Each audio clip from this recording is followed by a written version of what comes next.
आपल्या मराठीत खूप चांगली म्हण आहे, कर्म केल्याशिवाय फळ मिळत नाही आणि कुकर्म केले तर शिक्षा चुकतच नाही.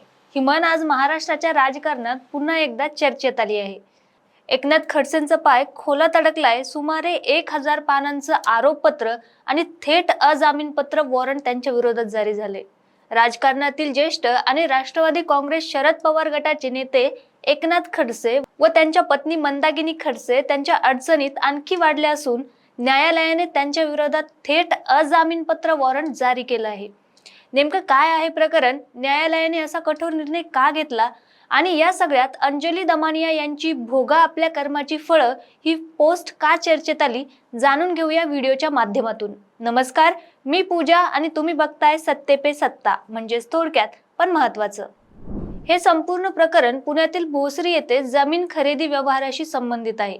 भोसरी परिसरात करण्यात आलेल्या जमीन व्यवहारात आर्थिक गैरव्यवहार झाला असून नियमबाह्य पद्धतीने जमीन खरेदी करण्यात आल्याचा आरोप एकनाथ खडसे आणि त्यांच्या पत्नी मंदाकिनी खडसे यांच्यावर करण्यात आला आहे. या व्यवहारात काळ्या पैशांचा वापर झालेला असून मनी लॉन्ड्रिंग करण्यात आल्याचा गंभीर आरोप आहे. या प्रकरणाची चौकशी आणि सुनावणी गेल्या अनेक वर्षापासून सुरू होती. या प्रकरणात केवळ खडसे दाम्पत्यच नाही तर त्यांचे जावई म्हणजे गिरीश चौधरी आणि 3 खासगी कंपन्यांचा देखील समावेश करण्यात आला आहे. या संपूर्ण केसमध्ये ईडीने मनी लॉन्ड्रिंग प्रतिबंध कायदा अर्थात PMLA अंतर्गत एकनाथ खडसे आणि मंदाकिनी खडसे व त्यांचे जावई गिरीश चौधरी यांच्या विरोधात आरोपपत्र दाखल केलं आहे. हे आरोपपत्र काही साधंसुधं नसून तब्बल सुमारे 1000 पानांचं आहे. या आरोपपत्रामध्ये आर्थिक व्यवहाराची साखळी, जमीन व्यवहारांचा तपशील, कंपन्यांची भूमिका आणि पैशांचा प्रवाह याबाबत सविस्तर माहिती देण्यात आली असून त्यामुळे या प्रकरणाचं गांभीर्य आणखी वाढलेलं दिसून येत आहे. जसं म्हणतात, दोऱ्याचं एक टोक ओढलं की सगळी गुंतागुंत उलगडते, तसंच काहीसं या प्रकरणात घडताना दिसत आहे. यामध्ये एकनाथ खडसे यांनी विशेष PMLA न्यायालयात दोषमुक्तीचा अर्ज दाखल केला होता. या अर्जाद्वारे त्यांनी आपण या प्रकरणातून मुक्त व्हावं अशी मागणी केली होती. मात्र न्यायालयाने हा दोषमुक्तीचा अर्ज फेटाळून लावला. न्यायालयाने अर्ज फेटाळल्याचा अर्थ असा की या प्रकरणात प्रथमदर्शी पुरावे आहेत, आरोप गंभीर स्वरूपाचे आहेत आणि खटला पुढे चालवण्यात पर्याप्त कारणे देखील आहेत, असं न्यायालयाचं मत आहे. दोषमुक्तीचा अर्ज फेटाळल्यानंतर खडसे कुटुंबियांच्या कायदेशीर अडचणी आणखीच वाढल्या.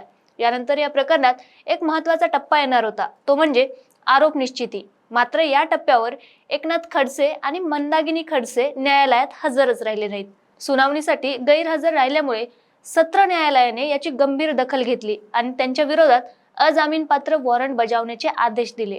न्यायालयाच्या दृष्टीने वारंवार गैरहजर राहणं म्हणजे न्यायालयीन प्रक्रियेचा अवमान मानला जातो.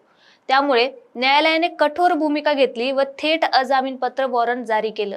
अजामीनपत्र वॉरंट जारी झाल्यामुळे आता खडसे दाम्पत्याला न्यायालयासमोर हजर राहणं अनिवार्य झालं आहे आणि अटक झाल्यास त्यांना सहजासहजी जामीन मिळणारच नाही. या घडामोडींमुळे महाराष्ट्राच्या राजकीय वर्तुळात मोठी खळबळ उडाली आहे. विशेषतः म्हणजे राष्ट्रवादी काँग्रेस शरद पवार गटासाठी ही बाब चिंतेची मानली जात आहे. कारण एकनाथ खडसे हे पक्षातील ज्येष्ठ आणि प्रभावी नेते मानले जातात. राजकारणात अनेकदा असं म्हटलं जातं की एकाची चूक सगळ्यांना भोवते आणि याचाच प्रत्यय या प्रकरणातून येताना दिसतो. आता खडसे यांची ही चूक कुणाला भोवते हे तर पुढील काळातच कळेल. या प्रकरणाचा पक्षाच्या प्रतिमेवर काय परिणाम होतो, विरोधक याचा कसा राजकीय वापर करतात आणि पक्ष नेतृत्व यावर काय भूमिका घेतं हे येत्या काळात स्पष्ट होईलच. दरम्यान या सगळ्या प्रकरणावर सामाजिक कार्यकर्त्या अंजली दमानिया यांची प्रतिक्रिया विशेष चर्चेत आली आहे. एकनाथ खडसे यांच्या विरोधात अजामीनपात्र वॉरंट निघाल्यानंतर अंजली दमानिया यांनी Xवर एक पोस्ट केली असून त्यात त्यांनी आपल्या अनुभवांचा उल्लेख केला आहे. त्यांनी सांगितलं की 2016 साली एकनाथ खडसे यांनी त्यांच्यावर तब्बल 32 बदनामीचे खटले 6 वेगवेगळ्या जिल्ह्यात दाखल केले होते. एकाच वेळी अनेक न्यायालयात हजर राहणं मानवी दृष्ट्या अशक्य असताना केवळ एक तारीख चुकल्यामुळे त्यांच्या विरोधात नॉन बेलेबल वॉरंट म्हणजेच अजामीनपत्र वॉरंट करण्यात आलं होतं, असा आरोप त्यांनी केला आहे. मात्र अंजली दमानिया यांनी त्यांच्या पोस्टमध्ये असंही म्हटलं आहे की त्या काळात त्यांना मानसिक छळ सहन करावा लागला आणि न्याय व्यवस्थेचा गैरवापर झाल्याचं त्यांनी अनुभवलं. मात्र त्यांनी तो काळ शांतपणे सहन केला. आज वर्षानुवर्षाच्या संघर्षानंतर त्यांच्यावर दाखल करण्यात आलेले बहुतांश खटले संपुष्टात आले असून आता त्याच न्याय व्यवस्थेतून एकनाथ खडसे यांच्या विरोधात नॉन बेलेबल वॉरंट निघाला आहे. या संदर्भात त्यांनी अत्यंत ठाम शब्दात म्हटलंय की कुकर्माची फळं चुकत नाहीत. ह्याच जन्मात ह्याच न्यायव्यवस्थेत कर्माची फळं भोगावीच लागतात. आता या प्रकरणात पुढील सुनावणी 13 फेब्रुवारी रोजी होणार आहे. या सुनावणीत आरोप निश्चितीचा टप्पा अत्यंत महत्त्वाचा ठरणार असून खडसे दाम्पत्य न्यायालयात काय भूमिका घेतं, ईडी कडून कोणते पुढील पुरावे सादर केले जातात आणि न्यायालय पुढे कोणता निर्णय घेतं याकडे संपूर्ण राज्याचं लक्ष लागून आहे.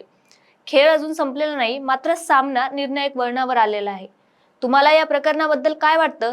तुमचं मत कमेंटमध्ये नक्कीच सांगा आणि अशाच माहितीपूर्ण व्हिडिओसाठी पाहत राहा सत्ते पे सत्ता, म्हणजेच थोडक्यात पण महत्वाचं.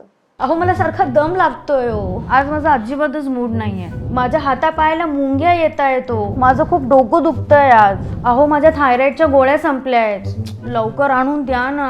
या सगळ्या कुरकुरी आपण देखील रोज ऐकता का? हो ना. अहो या त्रासावर सोपा उपचार आहे. Doctor Chatej homeopathy clinic, Mumbai, Pune, Nashik, Sambhajinagar सगळीकडे त्यांच्या शाखा आहेत. डॉक्टर चाटेज होमिओपॅथी क्लिनिकला अवश्य भेट द्या आणि घरातली कुरकुर कायमची बंद करा. थायरॉइडची